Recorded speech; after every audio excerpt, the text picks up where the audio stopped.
नमस्कार, टीवी 100 देख रहे हैं आप और बुलेटिन के साथ मैं शीतल शर्मा। शुरुआत करते हैं पौड़ी के गोविंद वल्लभ पंत इंजीनियरिंग इंस्टीट्यूट के कुल सचिव डॉक्टर संजीव नैथानी की कोतवाली पौड़ी में दर्ज कराई प्रथम सूचना रिपोर्ट के बाद रजिस्ट्रार संदीप कुमार को वर्ष 2018-19 में हुई शिक्षकों एवं कुल सचिव पदों पर नियुक्ति एवं साक्षात्कार प्रक्रिया के सरकारी महत्वपूर्ण दस्तावेज गायब करने के आरोप में देहरादून से गिरफ्तार कर लिया गया है। संदीप कुमार को न्यायालय के समक्ष पेश करने के बाद जेल भेज दिया गया है।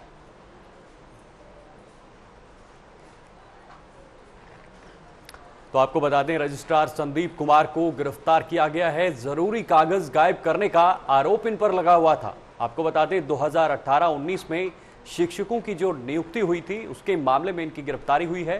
देहरादून से इनको गिरफ्तार किया है। न्यायालय के सामने अब पेश भी किया जा रहा है। ये मुकदमा अपराध संख्या 44/21 दिनांक 30/10/2021 को 409-473 में थाना पौड़ी पर दर्ज हुआ था और इनके खिलाफ घुड़दौड़ी से शिकायत थी कि ये भ्रष्टाचार में लिप्त हैं। तो उस पर तमाम दस्तावेजों को खंगाला गया, जिनसे कुछ इनसे दस्तावेज मांगे गए थे। इन्होंने वो दस्तावेज जो है प्रस्तुत नहीं किए हैं, जिस पर आज जिसके संबंध में श्रीमान डीजीपी महोदय ने एक एसआईटी गठित की थी। उसके बाद एसआईटी ने पूरी कार्रवाई करने के बाद जो है आज इनको इनके निवास देहरादून से गिरफ्तार कर लिया है। तो आगे बढ़ते हैं। उत्तराखंड के हल्द्वानी में बाजार को ठेके पर देने के विरोध में व्यापारियों का धरना प्रदर्शन बुद्ध पार्क में जारी है। धरना स्थल पर डटे व्यापारियों ने इस सप्ताह भी बाजार का बहिष्कार करने का निर्णय लिया है। उन्होंने कहा कि जब तक निगम प्रशासन ठेके को निरस्त नहीं करेगा वे दुकानें नहीं लगाएंगे। वहीं व्यापारियों के समर्थन में कई राजनीतिक पार्टियों और सामाजिक कार्यकर्ता भी उतर आए हैं। अपना शनि बाजार व्यापारी और जन उत्थान समिति के बैनर तले व्यापारी बीती 13 अगस्त से बुद्ध पार्क में धरने पर डटे हुए हैं, जिस कारण पिछले 4 सप्ताह से शनि बाजार में दुकानें नहीं लगा पाए हैं। व्यापारियों ने कहा कि अगर अब भी निगम प्रशासन ने बाजार को ठेके में देने का फैसला नहीं बदला तो व्यापारी भूख हड़ताल शुरू कर देंगे।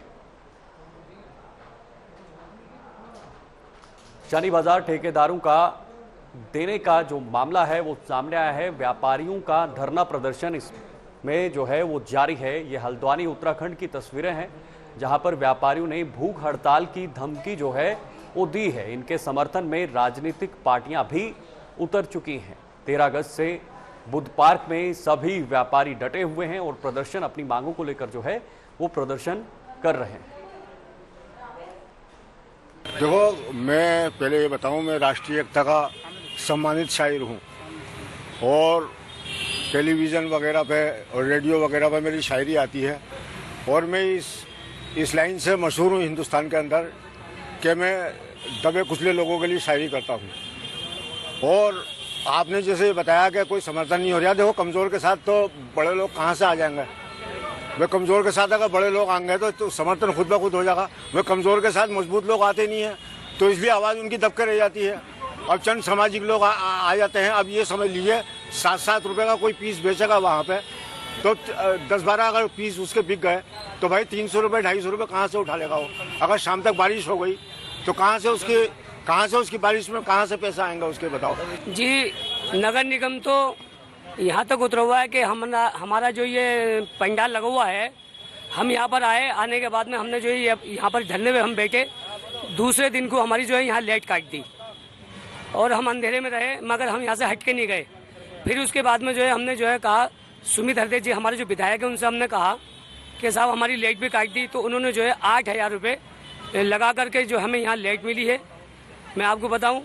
और हमें जो समर्थन मिल रहा है, सुमित हरदे जी ने समर्थन दिया हमें, और कांग्रेस के जो राहुल चिनवाल जी हैं उन्होंने भी हमें समर्थन दिया है, और सुहेल सिद्दीकी साहब ने भी दिया है हमें समर्थन, और जो है अब्दुल मतीन सिद्दीकी साहब ने भी हमें समर्थन दिया है, और कई राजनेता हैं जो उन्हें समर्थन। आज हमारे बड़े भाई बारी साहब आए हैं, मैं इनका तहे दिल से स्वागत करता हूं।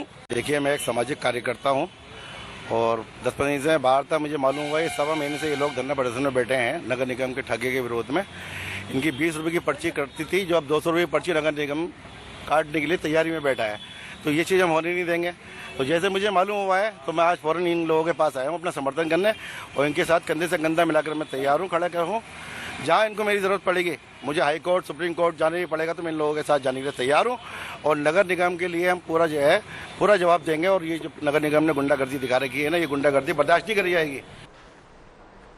तो आगे बढ़ते हैं। उत्तराखंड उच्च न्यायालय ने संरक्षित वन क्षेत्र में पगडंडी को मोटर मार्ग बनाने की अवैध अनुमति पर रोक लगा दी है, जिसके बाद मोटर मार्ग निर्माण पर रोक लगा दी गई है।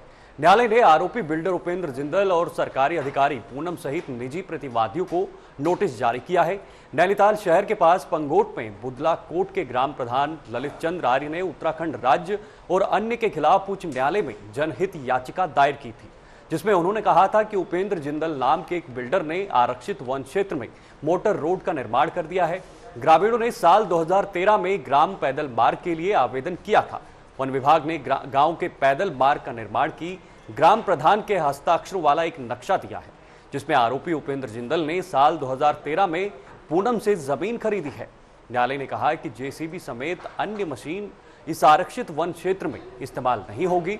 मामले में अगली सुनवाई 15 फरवरी 2023 में होनी तय हुई है। पंगूट एरिया में गांव बुदला कोट के प्रधान ललित चंद आर्य हमारे पिटिशनर हैं, और जो कि एक मेंबर हैं Naina Devi bird conservation management committee के भी, वहाँ बर्ड वॉचर भी हैं। उनकी तरफ से एक आज पब्लिक इंटरेस्ट पिटीशन हमने लगाई थी, और उसमें एक कोर्ट के सामने कंप्लेंट रखी गई है कि कुछ बिल्डर जो हैं वहाँ पे सड़क मोटर रोड का निर्माण कर रहे हैं, जो कि एक रिजर्व फॉरेस्ट एरिया है।